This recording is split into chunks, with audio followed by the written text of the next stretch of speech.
Drinking alcohol, smoking, and drug use are harmful to health. When the letter arrived, embossed with the seal of a solicitor named Mr. Hemsworth, I assumed it was a clerical error. My great-uncle Alistair Holloway, a man I'd never met, known only through whispered family tales, tinged with unease, had passed away, leaving me, of all people, his estate in Wiltshire. Hollowmere House, the letter called it, an ancestral manor cloaked in fog and half-forgotten legend. I was no heir in any meaningful sense. My branch of the family had long been estranged, relegated to the fringes of the Holloway lineage. Yet the words in crisp black ink were unequivocal.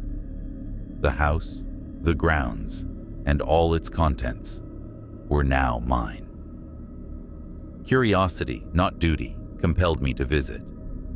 I was a city dweller, accustomed to the hum of London's streets, not the eerie quiet of rural Wiltshire.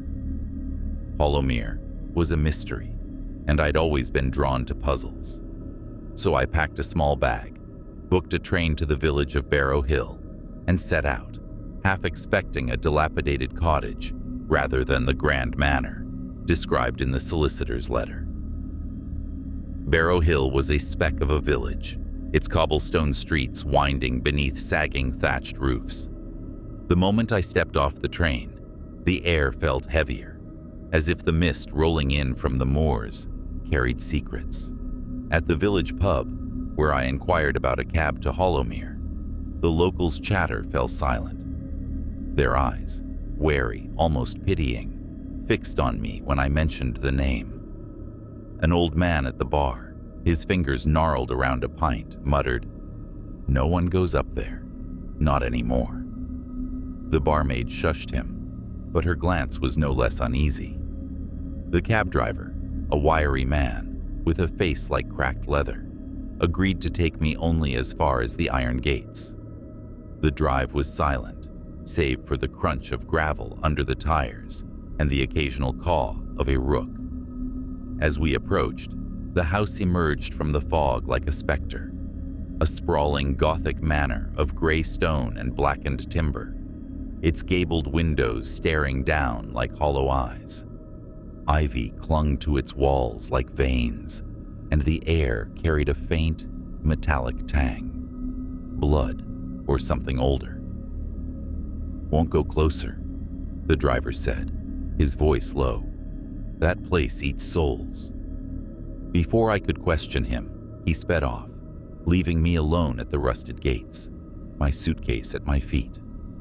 The key, heavy and cold, turned in the gate's lock with a reluctant groan. The path to the house wound through overgrown gardens, where statues of angels stood sentinel, their faces eroded to featureless masks. Hollowmere loomed larger with each step, its silhouette swallowing the fading daylight. The front door, carved with intricate vines that seemed to writhe in the shadows, yielded to the second key on the ring. Inside, the air was thick and still, as if time had forgotten the place. Dust coated the grand staircase like a shroud, spiraling upward into darkness. Chandeliers hung overhead, their crystals dulled, resembling skeletal remains. A long hallway stretched to my left, lined with portraits of Holloway ancestors, pale, stern figures in outdated finery.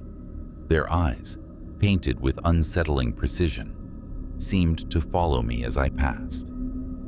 I told myself it was an artist's trick, but the weight of their gazes lingered. The house was vast, its rooms a labyrinth of faded opulence.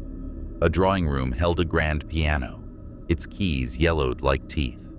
A library smelled of moldering leather, its shelves sagging under tomes in languages I couldn't name. Yet, despite the manor's apparent abandonment, there were signs of recent presence.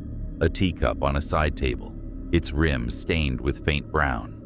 A curtain drawn back in a room where all others were shrouded. A faint scuff in the dust, as if someone had walked there hours before. Once, just once, I thought I saw a figure at the top of the stairs. Tall, withered, unmoving. It stood in the gloom where the lantern's light couldn't reach. I called out, my voice echoing unanswered. When I climbed the stairs, heart pounding, there was nothing but a cold draft and a faint smell of decay. I convinced myself it was a trick of the shadows. Old houses played games with the mind. But Hollowmere had other plans. That night, I chose a bedroom on the second floor, its four-poster bed draped in moth-eaten velvet. Sleep came fitfully, disturbed by the creaks of settling wood and the wind's low moan outside. Around 3 a.m., I jolted awake to a rhythmic tapping, faint but insistent, coming from inside the walls. It wasn't the random clatter of pipes, but a pattern. 3 taps, a pause, 3 more, like a signal. I lit the lantern, its flame flickering as if reluctant, and followed the sound through the house. The tapping grew louder as I descended to the wine cellar, a cavernous space, lined with racks of bottles, their labels illegible under dust. The air here was colder, the metallic tang sharper. At the far end, I found a bricked-up archway, its stones uneven, as if hastily laid. On the floor before it, etched in faint red chalk, was a symbol I didn't recognize. A circle with jagged lines radiating outward, like a sun drawn by a madman. It seemed to shimmer faintly, though no light touched it. I reached out, my hand trembling, and the tapping stopped the moment my fingers brushed the wall. A faint vibration pulsed beneath the bricks, like a heartbeat. Against every rational thought, I fetched a rusted pickaxe from the gardener's shed and began to chip away. The mortar crumbled easily, as if the wall wanted to yield. Dust clouded the air, and a gust of stale, sour air rushed out, carrying whispers I couldn't catch. The tunnel beyond was narrow, its stone walls slick with moisture. My lantern's light barely pierced the darkness, which seemed to swallow it. The passage sloped downward, the air growing colder, heavier each step. At its end was a circular chamber, its ceiling lost in shadow. In the center stood a stone altar, stained black as if scorched. Around it were 6 figures, cloaked in tattered robes, unmoving as statues. Their faces were wrapped in yellowed linen, but beneath the strips, I glimpsed the wet glimmer of eyes. I stood paralyzed, my breath visible in the frigid air. One figure moved, just slightly, a twitch of its head. My nerve broke and I ran, my lantern clattering against the stone walls as I scraped my arms raw in the tunnel. Behind me, I heard footsteps, slow, dragging, deliberate. I reached the cellar, hands shaking as I piled bricks back into the gap, sealing the archway. Something thudded against the wall, once, twice, then fell silent. I collapsed, gasping, my heart a hammer in my chest. The next morning, I resolved to leave.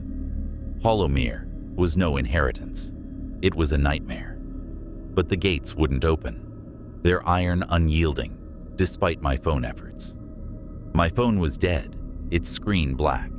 I tried the roads, following the gravel path, only to find it twisting, impossibly, leading me back to the mansion's gates again and again. The fog thickened, muffling the world beyond. Barrow Hill might have been a dream. Hollowmere had swallowed me whole.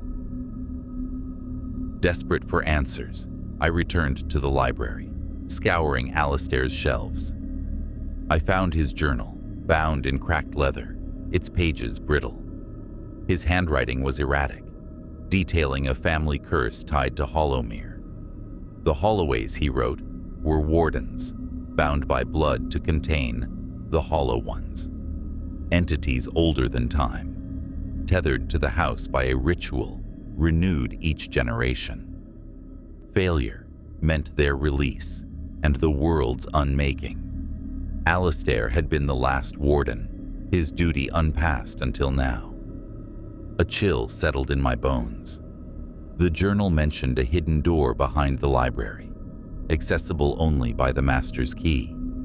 I found it concealed behind a bookcase, its lock clicking open with the same heavy key that had admitted me to Hollowmere. The door revealed a spiral staircase, descending into darkness. The air grew colder, the metallic scent stronger as I followed it downward, far below the crypt. At the bottom was a vast chamber, its walls carved with the same jagged sun symbol. In the center lay a black pool, its surface pulsing like a heartbeat. I approached, drawn despite myself, and gazed into it. Reflected was not my face, but a twisted version, gaunt, pale-eyed, grinning with too many teeth. I stumbled back, heart racing, as the hollow ones appeared around the pool. Their linen masks fell away, revealing gaping, toothless mouths and eyeless sockets. They whispered my name, their voices a chorus of rust and sorrow. I understood then. Hollowmere wasn't a house. It was a prison. The hollow ones weren't its prisoners, but its essence, bound by the blood of my ancestors. Each generation chose a warden to renew the seal, to keep them contained. Alistair's death had left the ritual incomplete, and the house had called me to finish it. The pool rose, its surface rippling upward like a living thing. The whispers swelled, promising freedom if I joined them, oblivion if I resisted.